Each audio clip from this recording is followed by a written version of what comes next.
Okay, imagine this for a second.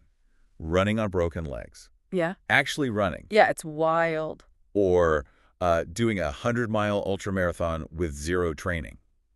Not a single day. Mm-hmm. Or even like over 4,000 pull-ups in just 17 hours. It sounds completely made up, doesn't it? Like something out of an action movie. Exactly.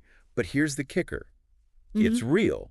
These are actual things done by one guy, David Goggins. That's right. And for you listening, this deep dive, it's really kind of a shortcut, a way to get the surprising facts, the mindset shifts that could help you push past what you think your limits are. Absolutely. So today we're going deep into David Goggins' whole philosophy, especially from his book, Can't Hurt Me. Our mission really is to unpack how this guy went from, well, a really tough childhood, abused, overweight, insecure, Clinical start. to becoming a U.S. Navy SEAL, an Army Ranger, Air Force Tactical Air Controller. I mean, the list goes on. One of the toughest endurance athletes on the planet. And he says he did it all by building an unbreakable mind. Mm-hmm. And the absolute core of it all, the main thing we're exploring, is his belief that, and this is a quote, you are only using 40% of your potential. This is such a bold statement. It is, but you look at his life and it kind of backs it up. Okay, so let's get into it. Goggins. Yeah. It's not just about the crazy physical stuff, is it? It's more about this, like, radical mental shift. Exactly. It's the mindset. And he gives us these powerful lessons, things anyone can use, really, to tap into more potential. The first one, maybe the most famous, is this 40% rule. Right. He basically says, when your mind is screaming, stop, I'm done, Yeah. you've actually only reached about 40% of what you're truly capable of. And what's fascinating is the why. Why does he say that? It applies to everyone, not just, elite athletes. Okay. Goggins argues that the other 60%, it's not just sitting there waiting, it's hidden. It's behind these mental walls we build up. Walls built from what? Comfort. Exactly. Comfort, years of self-doubt, our brain's instinct to just conserve energy, avoid pain. Our brains are wired for survival, right? They signal danger or exhaustion way, way before our body is actually at its physical limit. Ah, okay. So that feeling is like a warning system, but maybe an overactive one in the modern life. Precisely. It's a survival mechanism that often holds us back now.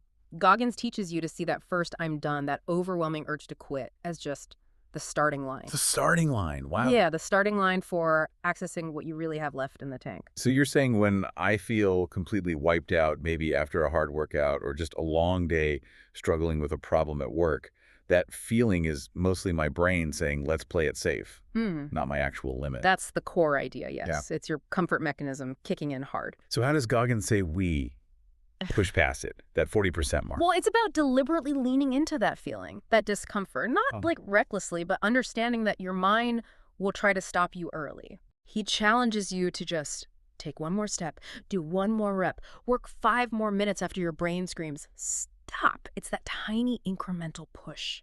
That's what starts stretching those perceived limits. It shows you, little by little, what's really there. That really clicks.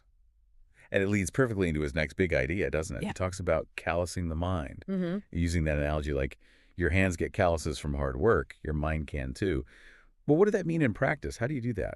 Well, he details how he does it, and often it's pretty extreme, deliberately seeking discomfort. Like what? Cold showers are a classic Goggins example.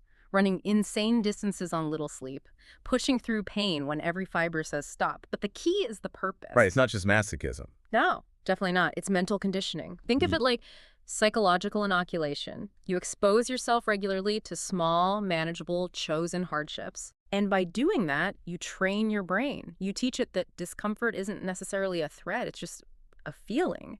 And the more you embrace it, the less scary future challenges seem. You're basically just raising your tolerance for difficulty. That sounds incredibly intense, though. Mm-hmm. I mean, for someone listening who isn't planning to run 100 miles tomorrow, how do you apply callousing without just, burning out or getting overwhelmed? It's a really important point. It makes you wonder, doesn't it? Mm-hmm. For you listening, what small discomforts do you actively avoid? Maybe getting up 15 minutes earlier, taking the stairs instead of the elevator, tackling that one task you always put off. Could those be chances to build resilience? Absolutely. And Goggins stresses starting small. It's not about jumping into SEAL training day one. It could literally be as simple as making your bed perfectly every single morning, especially when you don't feel like it. Huh. Okay. Or maybe just 30 seconds of a cold shower. The point is the consistency. Deliberate, chosen discomfort, building that mental toughness over time, bit by bit. Got it. Start small, stay consistent. Okay, another really powerful practice Goggins shares is what he calls the accountability mirror. Mm-hmm. This one's crucial. And it's not just like checking your hair. He describes it as a daily ritual, standing right in front of a mirror and facing your own stuff head on. Yeah, he really elaborates on this. It's about looking yourself directly in the eye and being brutally honest. Writing down your weaknesses, your failures, where you're falling short, on sticky notes right on the mirror. Wow. No sugarcoating. Zero sugarcoating, no blaming others, no excuses. It's about radical ownership. And he argues this is critical for real change because, well, you can't lie to the person in the mirror. Not really.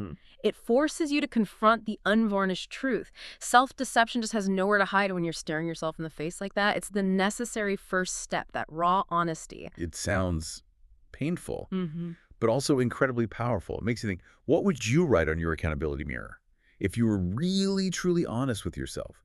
It's a stark way to see where you are versus where you need to be. Definitely confronting. Okay, now this next one, it's got a really provocative title, Taking Souls. Yeah, it sounds aggressive, doesn't it? It does. And, you know, we should clarify, it's not about literally hurting people or revenge or anything like that. Not at all. It's metaphorical. Goggins clarifies this concept is really about fuel.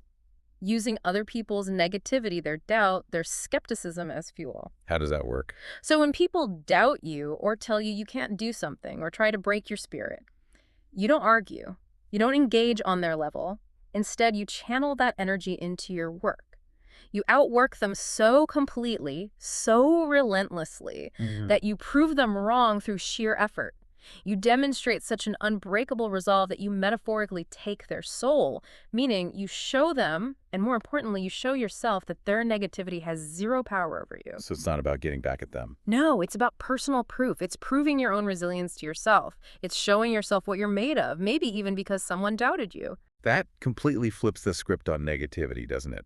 Turning external doubt into internal drive. So for you listening, how can you maybe reframe skepticism you encounter? Turn it into fuel for your goals instead of letting it stop you. It's a powerful mental shift. Definitely. Okay, finally, let's talk about the cookie jar, which sounds much nicer. Huh. Yes, a bit less intense sounding. It's another mental tool Goggins uses. But this jar isn't filled with Oreos, right? No, unfortunately not. It's filled with memories, memories of past victories, past struggles you've already overcome, every single hard thing you've ever pushed through. Okay, so how does he use it? The strategy is actually brilliant. When you hit the wall, when you're deep in that 40% zone and your mind is screaming quit, Yeah. that's when you mentally reach into the cookie jar. Right. You pull out a cookie, a memory of a past success. You remember that time you thought you couldn't, but you did. You recall every tough situation you've ever navigated, big or small. And remembering those wins, those moments of resilience, it's like a shot of mental fortitude. It reminds you, undeniably, of what you're capable of because you've already done hard things. It gives you that bit of strength to take the next step. It's using your own history as a weapon against current doubt. That's fascinating. Using your own past resilience as fuel for the future, your personal highlight reel on demand, it makes you think, what cookies are in your jar? What past wins can you recall when things get really tough? It's a resource we all have. We just need to consciously use it. So, as we kind of pull all these threads together, Goggins' core message, it's not warm and fuzzy, is it? He doesn't promise easy motivation. No, quite the opposite. He's incredibly blunt about it. He warns you point blank, you will suffer. Which sounds daunting. It does, but he connects it to the bigger picture. His point is that suffering is, in many ways, the only path to real growth. Life is going to involve pain anyway, right? There's the pain of regret, of staying stuck, of mediocrity. Or there's the pain of discipline, of pushing yourself, of growth. Goggins' philosophy is basically saying, choose the pain that makes you stronger. Choose the pain that leads somewhere. So it fundamentally reframes pain, not as the enemy, but maybe as the catalyst. Exactly, the catalyst for unlocking that other 60%. Which brings us right back to his ultimate challenge, doesn't it? Yeah.